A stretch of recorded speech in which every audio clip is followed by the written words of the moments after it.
హెబ్రీయులు రాసిన పత్రిక 5వ అధ్యాయము 7వ వచనాన్ని మనం చదువుకోండి.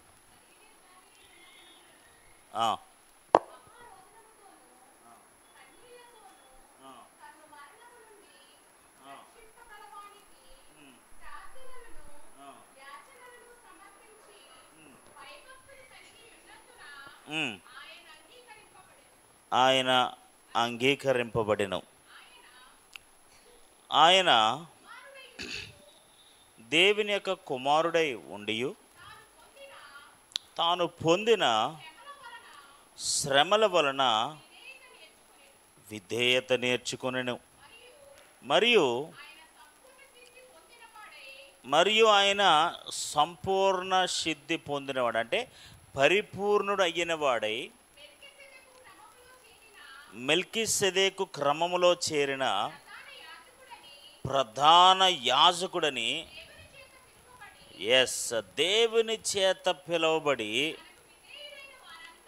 తనకు విధేయులైన వారందరికీ నిత్య రక్షణకు కారకుడాయెను. హల్లెలూయా. యేసు ప్రభు వారు ఒక ప్రధాన యాజకుడిగా, ఇప్పుడు ఈ అపోస్తుడైన పౌలు భూ సంబంధమైన ప్రధాన యాజకుడును, మన ప్రధాన యాజకుడు ఎంత ఉన్నతమైన వాడు, ఎంత గొప్పవాడని నిరూపించడానికి ఈ విషయాలన్నీ కూడా చెప్తున్నాడు. అందులో ఒక లక్షణం ఏంటంటే మనుషులతో మృదువుగా వ్యవహరించాలి. ఆమేన్, హల్లెలూయా. మనుషులతో ఎలా వ్యవహరించాలి? మృదువుగా, అంటే దయతో, కృపతో, కనికరముతో వీళ్ళందరినీ చూపే సామర్థ్యం ఉండాలి. ఆ సామర్థ్యం ఉండాలి అని అంటే, ఆమేన్, హల్లెలూయా, ఆ సామర్థ్యం ఉండాలి అని అంటే ఖచ్చితంగా భూమిపైన ఆయన ఎన్నో బాధలు అనుభవించిన వాడై ఉండాలి. హల్లెలూయా. ఈ బాధలన్నీ కూడా ఆయన అనుభవిస్తేనే, ఈ బాధల గుండా ఆయన అనేకమైన అనుభవాలు నేర్చుకుంటేనే అనేకులను కనికరించే సామర్థ్యం ఆయనకు వస్తుంది. లేకపోతే ఆ సామర్థ్యం ఆయనకు రాదు. ఆమేన్, హల్లెలూయా. అందుకని అపోస్తలుడైన పౌలు ఈ ఉత్తరములో అనేక చోట్ల, ముఖ్యంగా యేసు ప్రభువారు ప్రధాన యాజకుడిగా ఉండడానికి, భూ సంబంధమైన ప్రధాన యాజకుడు ఎలాగైతే 2 కార్యక్రమాలు చేశాడో, 2 లక్షణాలు కలిగి ఉన్నాడో, అలాగే మన ప్రధాన యాజకుడు కూడా 2 ఉన్నతమైన పరిపూర్ణమైన లక్షణములు కలిగి ఉన్నాడు. అందులో ఒకటి ఏంటంటే దేవుని ఎదుట తన ప్రజలకు ప్రతినిధిగా ఉండటము. అందరూ రాసుకోండి. దేవుని ఎదుట తన ప్రజలకు ప్రతినిధిగా లేదా మధ్యవర్తిగా ఉండటానికి ఆయన ప్రధాన యాజకుడిగా దేవుడు ఆయన్ని పిలుచుకున్నాడు. ఆమేన్, హల్లెలూయా. ఇప్పుడు భూ సంబంధమైన ప్రధాన యాజకుడి పని ఏంటి? ఆయన పని కూడా అదే. ఆమేన్, హల్లెలూయా. ఏంటి ఆయన పని? ప్రజల పక్షంగా అతను ఏం చేయాలి? ప్రతినిధిగా ఉంటాడు. వాళ్ళ పక్షంగా వీళ్ళ బలులు అర్పిస్తూ ఉంటాడు. ఆమేన్, హల్లెలూయా, హల్లెలూయా. ప్రజల పక్షంగా అర్పణలు అర్పిస్తాడు, ప్రజల పక్షంగా లేకపోతే బలులు అర్పిస్తూ ఉంటాడు. సో మన ప్రధాన యాజకుడు కూడా, ఆమేన్, హల్లెలూయా, ప్రజల పక్షంగా దేవుని ఎదుట తన ప్రజల పక్షంగా ఎలా ఉంటాడు తెలుసా? మధ్యవర్తిగా ఉంటాడు. ఆమేన్, హల్లెలూయా, హల్లెలూయా. మధ్యవర్తిగా ఉండటం, ప్రతినిధిగా ఉండడం అంటే చాలా కష్టమైన పని. ఆమేన్, హల్లెలూయా. అది మన ప్రభు అయిన యేసుక్రీస్తు వారు మానవ ప్రజలందరి నిమిత్తము. ఎవరి నిమిత్తం అండి? మానవ ప్రజలందరి నిమిత్తం. 7వ అధ్యాయం 25వ వచనం, 25వ వచనమా, 23వ వచనం.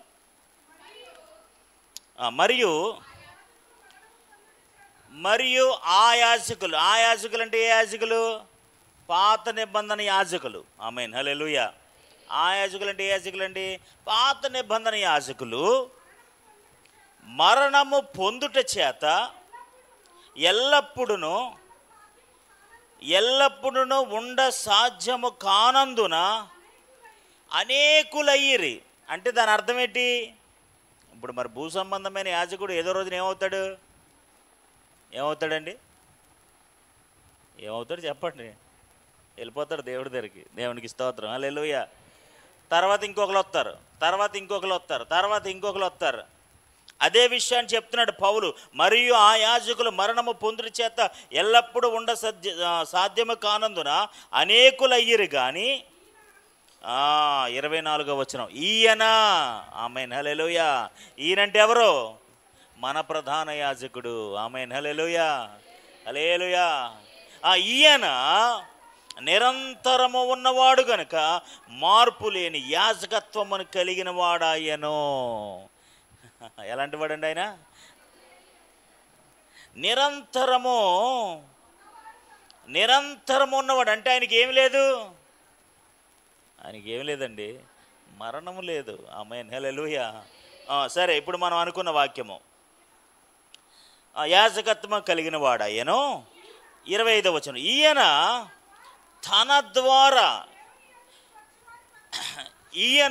తన ద్వారా ఎవరైతే యేసు ప్రభు ద్వారా ఎవరైతే ఆయన ప్రధాన యాజకుడిగా ఉండి దేవుని ఎదుటకు వచ్చి వారి పక్షమున ఎవరైతే దేవుని దగ్గరికి వెళ్ళాలనుకుంటున్నారో వాళ్ళ పక్షమున, ఆమేన్ హల్లెలూయా, ఏం చేయడానికి అటండి? విజ్ఞాపన చేయటానికి. ఆమేన్ హల్లెలూయా, హల్లెలూయా. ఇప్పుడు ఈ ప్రధాన యాజకుడు, ఇప్పుడు దేవుడు, ఫర్ ఎగ్జాంపుల్ ప్రధాన యాజకుడు ఎవరో? దేవుని కుమారుడు. ఈ ప్రధాన యాజకుడు ఎవరండి? ఆ దేవుని కుమారుడికి విజ్ఞాపన చేయాల్సిన పనే ఉంది, అంతే కదా. ఇప్పుడు దేవుని కుమారుడికి విజ్ఞాపన చేయాల్సిన పని ఉందా? లేదు, ఎందుకంటే ఆయన సూపర్ న్యాచురల్. కానీ దేవుడు ఏం చేశాడో తెలుసా? ఇందాక మీరు చదివిన వాక్య భాగంలో విజ్ఞాపన అనుభవాన్ని నేర్పించటానికి, ఆమేన్ హల్లెలూయా, ఆయన కుమారుడై ఉండి మానవులైన ఒక యాజకుడు, ప్రధాన యాజకుడు భూమి మీద ఎలాంటి విజ్ఞాపనలు చేస్తాడో, ఎలాంటి రోదన చేస్తాడో, ఎలా కన్నీళ్లు గారుస్తాడో, ఎలా యాచనలు చేస్తాడో, ఎలాగైతే విజ్ఞాపన చేస్తాడో అలాగా విజ్ఞాపన చేసే అనుభవానికి, ఆమేన్, అలాంటి విధేయతకు ఈ ప్రధాన యాజకుని దేవుడు తీసుకొచ్చాడు. హల్లెలూయా. ఇప్పుడు విజ్ఞాపన చేయాలి. ఈ ప్రధాన యాజకుడు ఏం చేయాలి? విజ్ఞాపన చేయాలి, రిక్వెస్ట్ చేయాలి, బతిమాలాలి. ఇప్పుడు ఈయనకి ఎప్పుడైనా బతిమాలడం వచ్చా? ఈయనకి ఎప్పుడైనా విజ్ఞాపన చేయటం, బతిమాలటం, సార్ మా ఓడి పక్షంగా రికమెండేషను లేదు, ఎప్పుడు అలవాట్లేదు పని ఇది. అందుకనే కానీ మన ప్రధాన యాజకుడు మన పక్షంగా విజ్ఞాపన చేయడానికి మానవుడిగా ఈ భూమి మీదకి వచ్చి యాజకుడు, ప్రధాన యాజకుడు ఎలాగైతే విజ్ఞాపన చేస్తాడో ఆ విజ్ఞాపనలన్నీ కూడా అనుభవించి నేర్చుకున్నాడు. హల్లెలూయా. మీకు అర్థమవుతుందా ఈ పాయింట్? యాక్చువల్గా ఆయనకి విజ్ఞాపన అంటే ఏంటో తెలియదు. అందుకని మీరు ఇందాక ఏం చదివారు? 5వ అధ్యాయంలో, శరీరధారి ఉన్న దినములలో, ఆమేన్ హల్లెలూయా, శరీరధారి అయి ఉన్న దినములలో అంటే ఆయన మనుష్యుడిగా ఉన్న దినాలలో మహారోధనతోనూ కన్నీళ్లతోనూ తన మరణమును రక్షించగలవారి ప్రార్థనలు యాచనలు సమర్పించి భయభక్తులు కలిగి ఉన్నందున ఆయన అంగీకరించబడిను. ఆమేన్ హల్లెలూయా. ఇవన్నీ చేశాడు ఆయన. ఎందుకు చేశాడు ఆయన? అది ప్రధాన యాజకుడి లక్షణం కాబట్టి. దేవునికి స్తోత్రం, హల్లెలూయా. ఇప్పుడు నేను ఉదాహరణకి, తండ్రి అయిన దేవుడు మానవ ప్రజలందరికీ కూడా ఆయన ఒక ప్రతినిధిగా చేశాడు. ఆమేన్. ఇప్పుడు ప్రతినిధి యొక్క లక్షణం ఏంటి? ప్రతినిధి యొక్క లక్షణం ఏంటి? ఇప్పుడు నా పని ఏంటి? దేవునికి స్తోత్రం, హల్లెలూయా. ఇప్పుడు ఆడి మీదకి ఏదో ఉగ్ర వచ్చేస్తుంది. సార్ మా ఓడికి ఉగ్ర ఆడ రాకుండా చేయండి సార్ అని ఆడ పక్షంగా నేను బతిమాలాలి. ఆమేన్ హల్లెలూయా, హల్లెలూయా. అవునా కదా? అడగాల లేదా? మీకు అర్థమవుతుందా? ఈ పాయింట్ మీకు అర్థమవుతుందండి? వాళ్ళ పక్షంగా. అందుకని ఇందాక 7వ అధ్యాయం ఎక్కడ చదివి, ఈయన తన ద్వారా దేవుని యొద్దకు వచ్చి వారి పక్షమున విజ్ఞాపన చేయడానికి. ఆమేన్ హల్లెలూయా. విజ్ఞాపన చేయడం అంటే వాళ్ళ పక్షంగా ఈయన రిక్వెస్ట్ చేస్తాడు. ఎవరి పక్షంగా? మన పక్షంగా. ఆమేన్. హల్లెలూయా, హల్లెలూయా. ఆ విజ్ఞాపన అనుభవాన్ని నేర్పించడానికే, ఆ విజ్ఞాపన అనుభవాన్ని కలిగి ఉండడానికే దేవుడు ఆయన అంతగా శ్రమ పెట్టాడు. హల్లెలూయా, హల్లెలూయా. ఆ శ్రమలలో ఎన్నో అనుభవాలు నేర్చుకున్నాడు, ఎంతో విధేయత నేర్చుకున్నాడు. ఆ విధేయత వల్ల, ఆ శ్రమల ద్వారా ఆయన అంగీకరించబడెను. దేనికి అంగీకరించబడ్డాడు? ప్రధాన యాజకుడిగా ఉండడానికి అంగీకరించబడ్డాడు. హల్లెలూయా. ప్రధాన యాజకుడు అంటే షోటు బూట్ వేసి గౌన్ వేసేసుకుని బ్యాచ్ కాదు. ప్రధాన యాజకుడు అంటే పెద్ద గౌన్ వేసేసుకుని టోపేటేసుకుని అలా ఇలాగంటే కుదరదు. ప్రజల పక్షంగా తెల్లారు లెగిస్తే వాళ్ళందరి కోసం బలులు అర్పించాలి, మేకలను వధించాలి. వాళ్ళ పక్షాన్ని ఏదైనా మెసేజ్ వస్తే వాళ్ళకి ప్రభుకి చెప్పాలి, ప్రభు దగ్గర నుంచి వస్తే వీళ్ళకి చెప్పాలి. బాబు ఎక్కడున్నారా బాబు, పెద్దలందరూ రండి, దేవుడు ఒక వర్తమానం పంపించాడు, అదన్నీ వాళ్ళకి చెప్పాలి. మళ్ళీ వీళ్ళ రిక్వెస్ట్లు అన్నీ పట్టుకెళ్ళి ఆయనకి చెప్పాలి. మధ్యలో చాలా యాతన పని ఇది. దేవునికి స్తోత్రం, హల్లెలూయా. చాలా యాతన పని ఇది.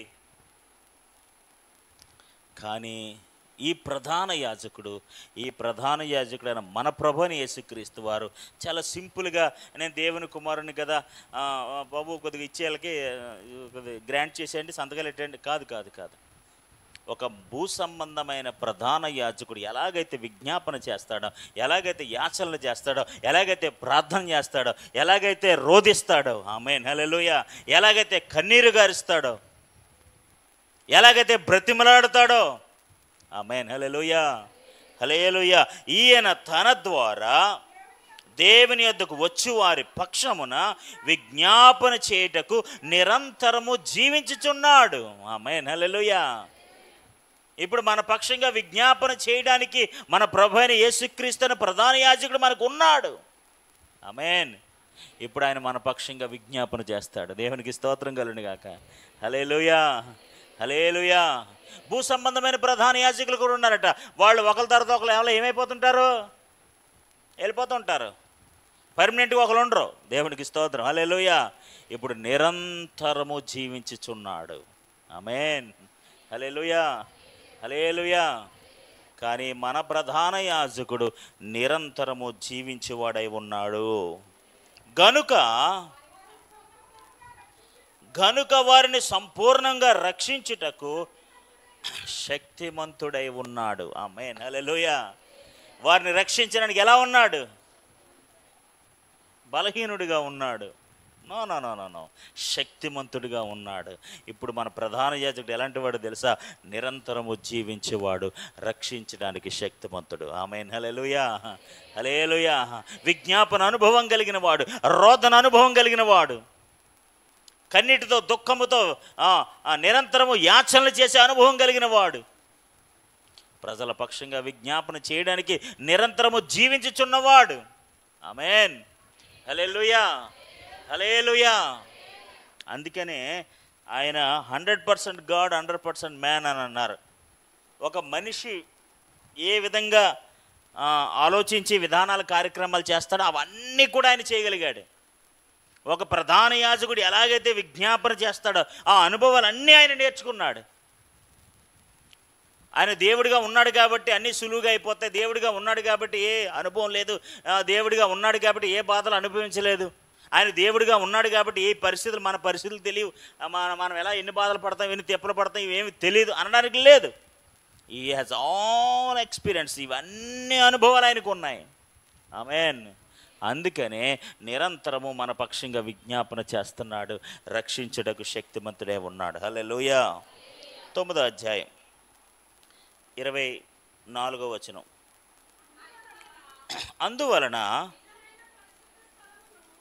అందువలన నిజమైన పరిశుద్ధ స్థలమును పోలి చేతులతో లేదా హస్తకృత్యములతో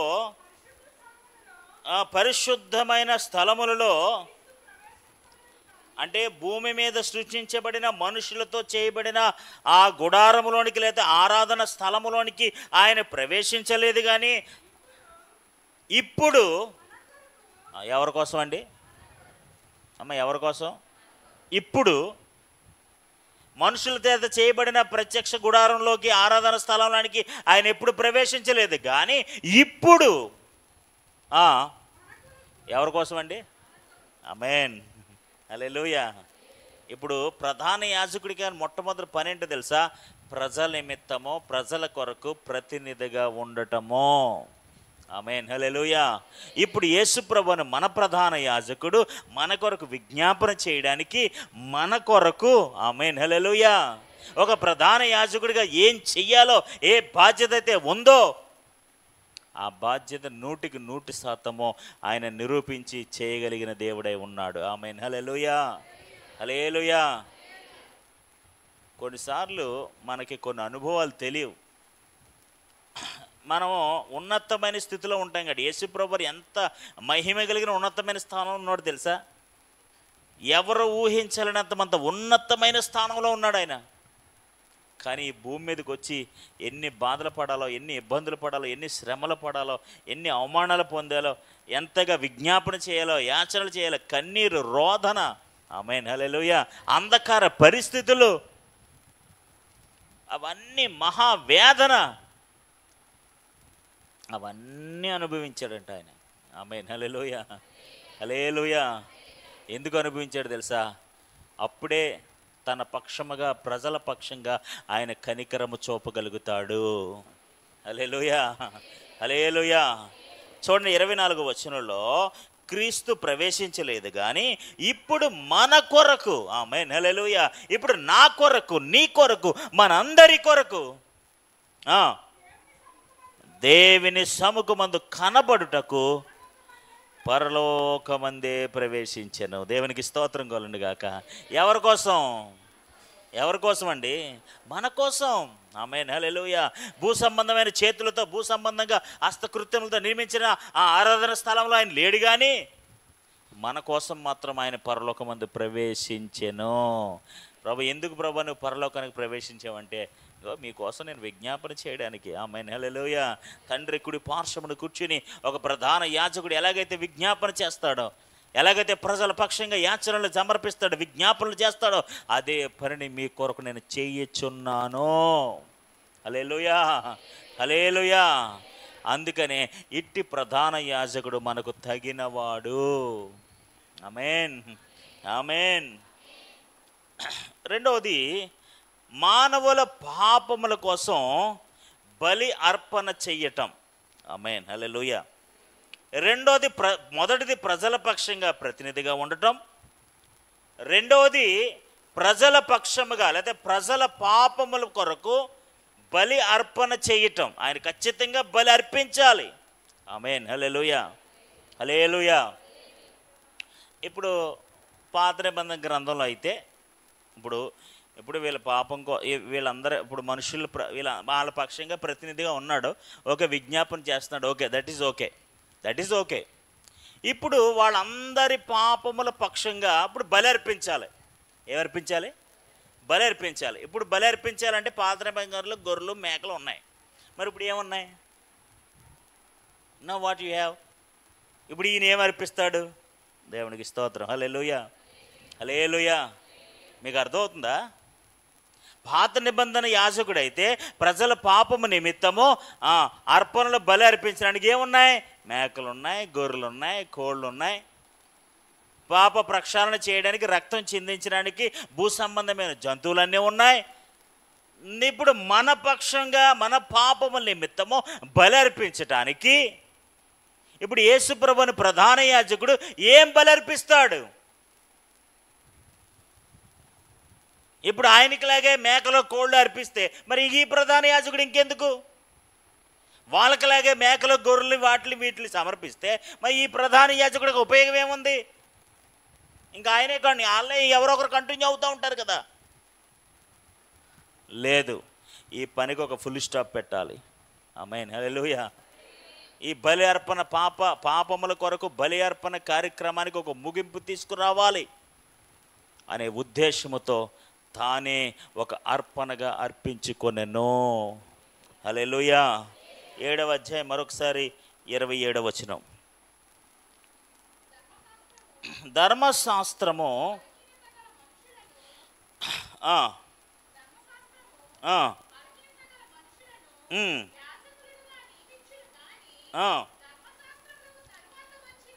ఆ,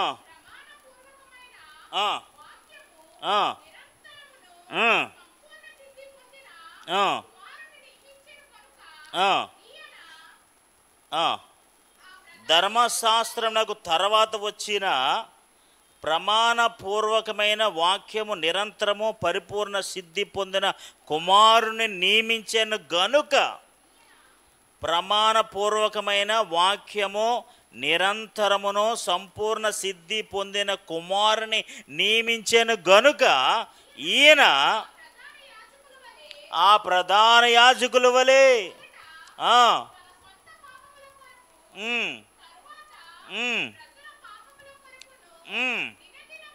దినదినమును బలులను అర్పించవలసిన, ఇంకా అవసరం లేదు, దినదినము బలులు అర్పించాల్సిన ప్రాసెస్ అంతా లేదు.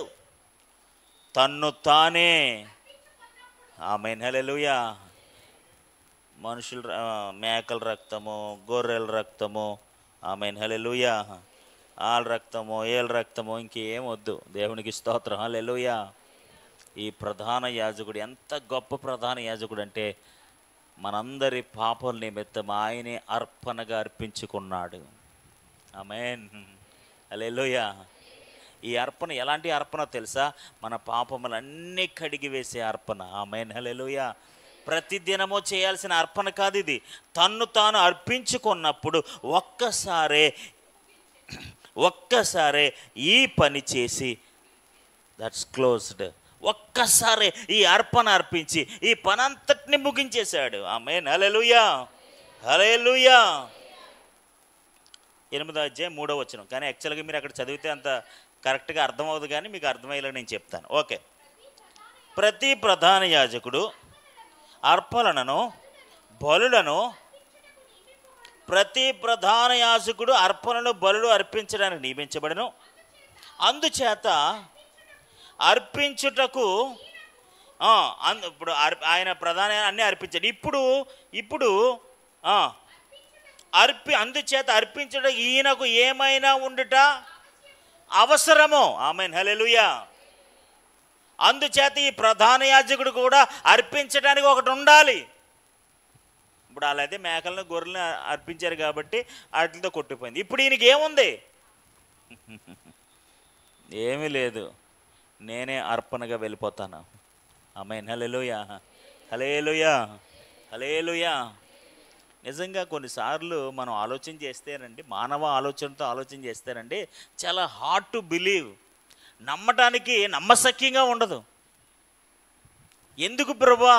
ఈ మానవుల నిమిత్తం, వారి పాపముల నిమిత్తము, వారి భ్రష్టత్వం నిమిత్తము, వారి చీకటి పరిస్థితుల నిమిత్తము వారికి పరలోక రాజ్యానికి ఇవ్వడానికి, నీ రాజ్య వారసులుగా చేయడానికి, నీ కుమారులుగా నీ కుమార్తెలుగా ఉండటానికి ఏ యోగ్యత ఏ అర్హత లేని వారికి నిన్ను నీవే సమర్పించుకున్నంత గొప్ప త్యాగం నువ్వు ఎలా చేయగలిగావు?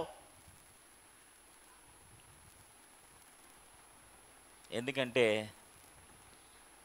భూమి మీదకి వచ్చిన తర్వాత, ఆమేన్ హల్లెలూయా, మానవుల యొక్క ప్రతి పాపాన్ని కడగటానికి, ఆమేన్ హల్లెలూయా, యేసుప్రభువారు సిలువకి వెళ్ళే ముందుగా ఆయన గెత్సేమనే తోటలో ఆయన అనుభవించిన వేదన రోదన మీరు చదివితే, ఆమేన్ హల్లెలూయా, హల్లెలూయా, అసలు ఎంత వేదన అనుభవించాడు. చదువుతుంటే మనకి ఏమీ అనిపించదు, కానీ నిజంగా అది ఒకవేళ మనం అర్థం చేసుకుంటే ఆవశ్యకము, ఖచ్చితంగా అవసరము. ఇప్పుడు ఆ బలి అర్పణ ఎవరో తెలుసా? యేసుప్రభు అని ప్రధాన యాజకుడే. ఆ యాజకుడే, ఆమేన్ హల్లెలూయా. ఇప్పుడు ఆ యాజకుడైతే నా పని ఏంటో తెలుసా అండి, వీళ్ళ కోసం ఈ మేకను ఈ గొర్రెను వాళ్ళు తెచ్చుకోవాలి. మళ్ళీ మీకు అర్థమవుతుందా? ఎవరైతే పాపం చేశారో వాళ్ళు తెచ్చుకోవాలి, మేక గొర్రె కూడా ఏదో తెచ్చుకోవాలి. ఆయన తెస్తే అఫీషియల్గా ఈయన చేస్తాడంతే. మీకు అర్థమవుతుందా? ఇప్పుడు ఈ ప్రధాన యాజకుడు వచ్చి మీరేం తేవద్దు, మీ అందరి పక్షంగా నేనే, ఆమేన్ హల్లెలూయా, ఈ నోనటి వారి మీరేం బాధపడకండి, మీరేం శ్రమ పడకండి, మీ అందరి కోసం నేనే రక్తాన్ని చిందిస్తాను, ఆమేన్ హల్లెలూయా, నేనే అర్పణ అయిపోతాను, నేనే బలి పశువునైపోతాను. ఆ రక్తము వలన, ఆ మేకల గొర్రెల రక్తం వల్ల ఏమీ కార్యక్రమాలు జరగట్లేదు. ప్రతిరోజు అదే చేయాల్సి వస్తుంది, ప్రతిరోజు అదే తంతు అయిపోతుంది, ప్రతిరోజు అదే కార్యక్రమం అయిపోతుంది. లేదు, I want to finish the work. ఈ పని నేను ముగించాలనుకుంటున్నాను. ఈ పని ఎలా ముగుస్తుంది తెలుసా? నేను అర్పణ అయిపోతే తప్ప ఈ పని ముగదు. హల్లెలూయా, హల్లెలూయా. నేను అర్పణ అయిపోతే తప్ప ఈ కార్యక్రమం ముగింపుకి రాదు. అందుకనే ఆయనే ఆయనే ఆయనే. ఆమేన్, హల్లెలూయా. 9వ అధ్యాయం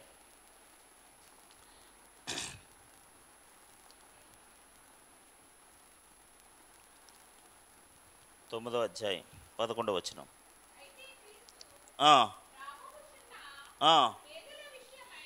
క్రీస్తు కలిగి ఉన్న మేలుడి విషయమై, అయితే క్రీస్తు రాబోతున్న లేకపోతే కలిగి ఉన్న మేలుల విషయమై ప్రధాన యాజకుడిగా వచ్చి తానే, ఆమేన్, హల్లెలూయా. ఎవరో మేకో గొర్రెో కోడో కాదు, ఈ హిమ్సెల్ఫ్ తానే. ఆమేన్, హల్లెలూయా, హల్లెలూయా, హల్లెలూయా. ఇది చాలా కష్టమైన పని అండి. పౌలు ఎందుకు క్రీస్తు పట్ల, క్రీస్తు అనే ప్రధాన యాజకుడి పట్ల ఎందుకు అంత బలంగా చెప్తున్నాడో తెలుసా? ఆ ప్రధాన యాజకుడి కంటే ఈ ప్రధాన యాజకుడు ఎందుకు బెస్టో తెలుసా? వాళ్ళు భూ సంబంధమైన మేకలను గొర్రెలను ఇస్తారు, అర్పణ చేస్తారు. కానీ ఈయన అలా కాదు, తానే. హల్లెలూయా, హల్లెలూయా, హల్లెలూయా. 11వ వచనం. మేలుడు, అయితే క్రీస్తు కలబోచున్న మేలుడి విషయమై ప్రధాన యాజకుడిగా వచ్చి తానే, ఆమేన్, హల్లెలూయా, తానే నిత్యమైన విమోచన సంపాదించి, ఆమేన్, హల్లెలూయా. ఏ విమోచన? నిత్యమైన విమోచన సంపాదించి. అబ్బా, ఎలా సంపాదించారండి? ఎలా సంపాదించారు? దేవునికి స్తోత్రం, హల్లెలూయా, హల్లెలూయా. సంపాదించడం అంటే ఎంత కష్టమో తెలుసు కదా మీకు. డబ్బులు సంపాదించి ఎంత కష్టం? సులువా? ఆమేన్, హల్లెలూయా. ఉద్యోగం సంపాదించి ఎంత కష్టం, డబ్బులు సంపాదించి ఎంత కష్టం. ఈ నిత్య విమోచన తానే మనకి సంపాదించి పెట్టేశాడు. కాబట్టి నీకేం తెలియట్లేదు, నాకేం తెలియట్లేదు, మనకి ఎవరికేం తెలియట్లేదు. అదే మేకను గొర్రెను బాబు పట్టురా బాబు, నీ పాపాల కొరకు మేకని గొర్రెని తెమ్మంటే దేవునికి స్తోత్రం, హల్లెలూయా, హల్లెలూయా. తానే నిత్యమైన విమోచన సంపాదించాడు. ఆమేన్, హల్లెలూయా. మనం ఏమీ చేయకుండానే, ఏమీ వెల చెల్లించకుండానే మనకు సంపాదించి పెట్టాడండి దేవుడు. ఆమేన్, హల్లెలూయా. ఈ విమోచన, ఈ రక్షణ, ఈ సంరక్షణ, ఈ విడుదల, ఈ పాప క్షమాపణ మన ప్రధాన యాజకుడు ఎంత గొప్ప ప్రధాన యాజకుడు అంటే తానే సంపాదించి పెట్టేశాడు. హల్లెలూయా, హల్లెలూయా. వాళ్ళు ఏం చేశారంటే మేకను పెట్టరా, గొర్రెను పెట్టరా, అది పెట్టరా, ఇది పెట్టరా. దేవునికి స్తోత్రం, హల్లెలూయా, హల్లెలూయా. ప్రతిరోజు రక్త కార్యక్రమాలే, ప్రతిరోజు. మీరు ఇందాక అదే చదివారు కదా, 7వ అధ్యాయం 24, అప్పుడు అదే కదా చదివారు ఎక్కడో. నిరంతరము ఈయన ప్రధాన ముందు దినదినము బలును అర్పించవలసిన అవసరం కలిగిన వాడు కాదు. ఎందుకు కాదంటే తానే నిత్య విమోచన సంపాదించి పెట్టేశాడు. ఒక్కసారే పని ముగించేశాడు. హల్లెలూయా, హల్లెలూయా. చదవండి. కానీ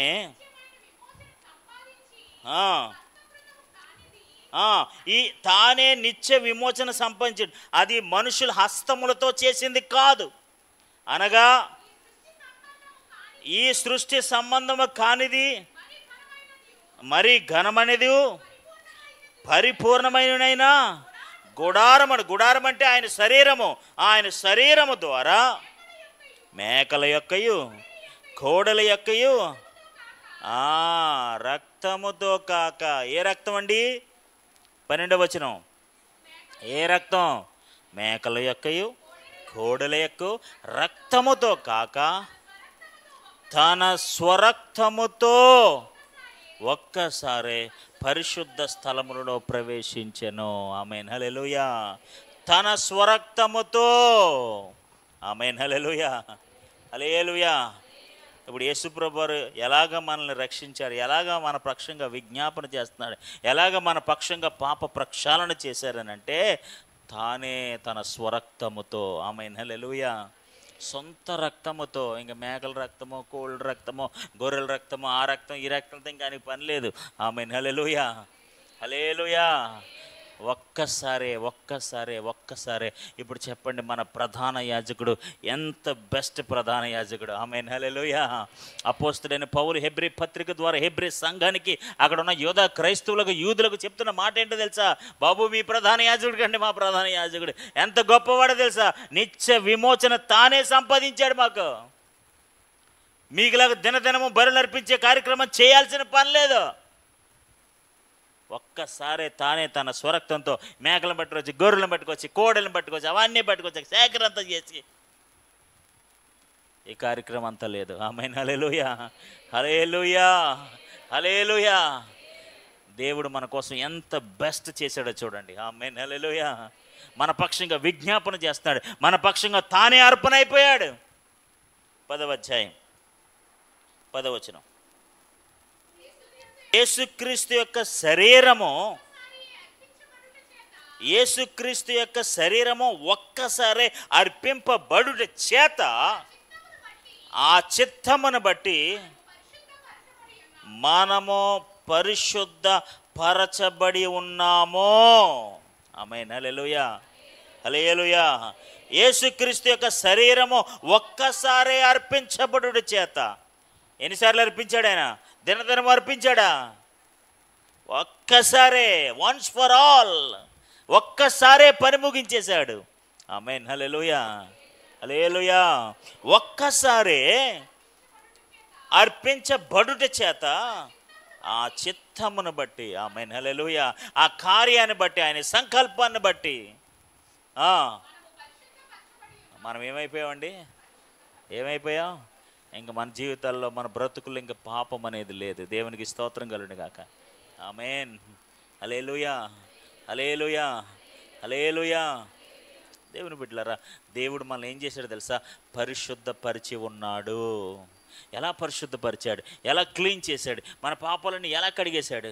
బాబు, నువ్వు వెళ్ళి మేకను తెచ్చుకో, మీరు వెళ్ళి గొర్రెను తెచ్చుకోండి, మీరు వెళ్ళి కోడిని తెచ్చుకో, నో.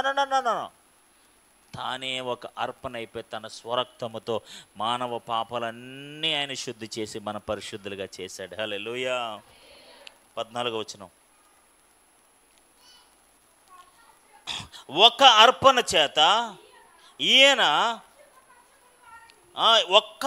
చేత ఈయన పరిశుద్ధపరచబడి వారిని సదాకాలమునకు, ఆమేన్ హల్లెలూయా, సదాకాలమునకు సంపూర్ణులుగా చేసి ఉన్నాడు, పరిశుద్ధులుగా చేసి ఉన్నాడు, సంపూర్ణులుగా చేసి ఉన్నాడు. ఆమేన్.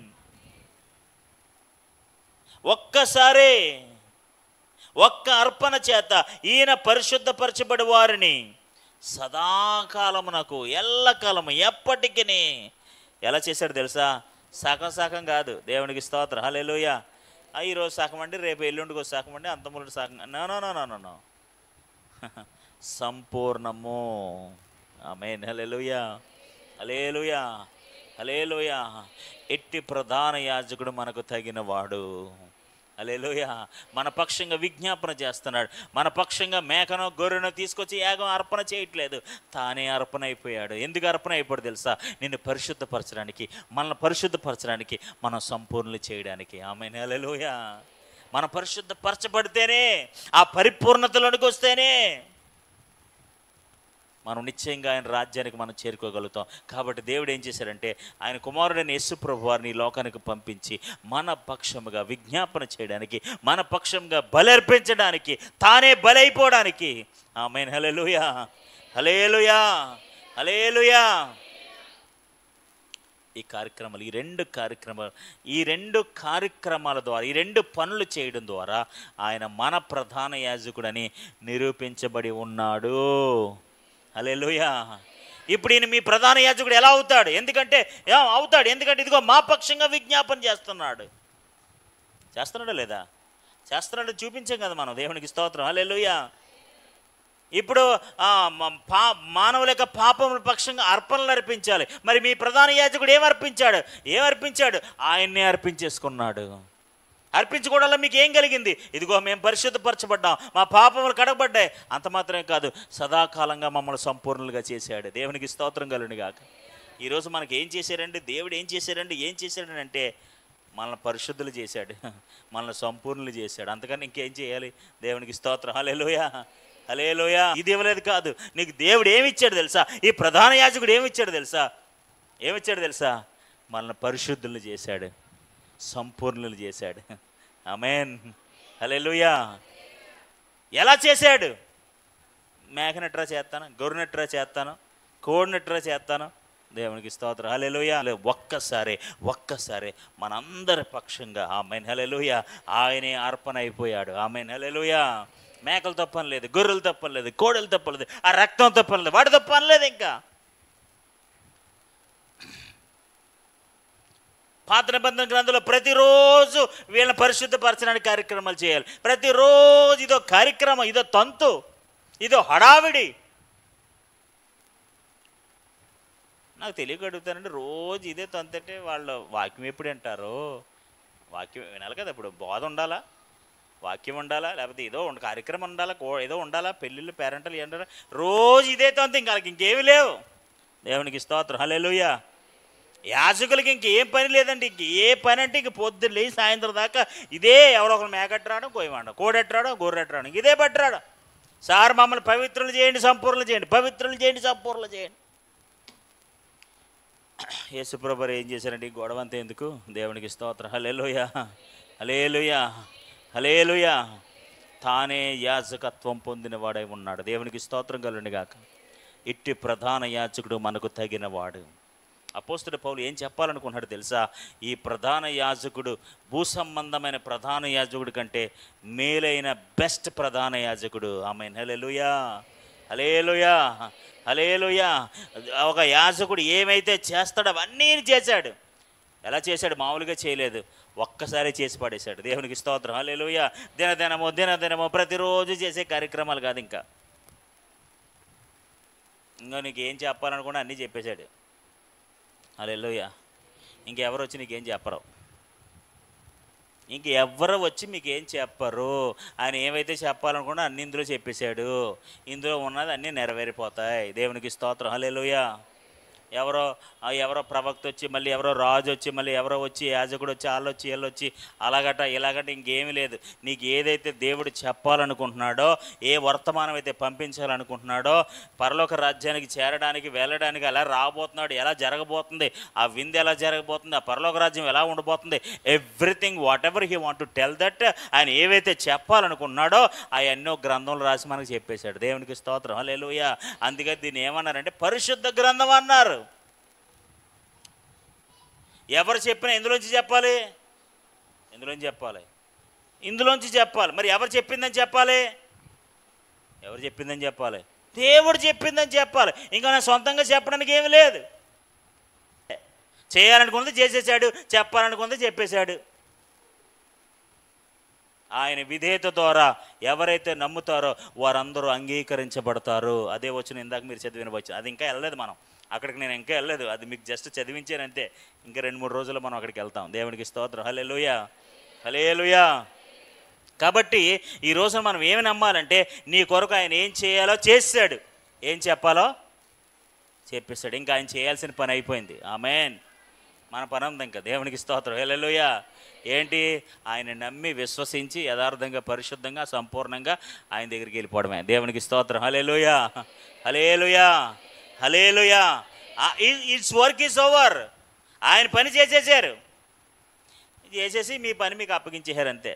చెప్పాలని ఏం చెప్తారు? ఇంకే ప్రభువారు నాకు చెప్పినాను ఏం చెప్పడానికి లేదు, ఆల్రెడీ చెప్పేశారు. అవసరమైంది ఏంటో, ఆయన కావాల్సింది ఏంటో. దేవునికి స్తోత్రం. హల్లెలూయా. ఇగో అన్నీ చెప్పేశారు ఆయన. ఇంకో పుస్తకంలో రాయించి మన కోసం రాయించి పరిశుద్ధ గ్రంథం అని లిఖించేసి మన కోసం పెట్టేశాడు. ఇంకంతే. హల్లెలూయా, హల్లెలూయా.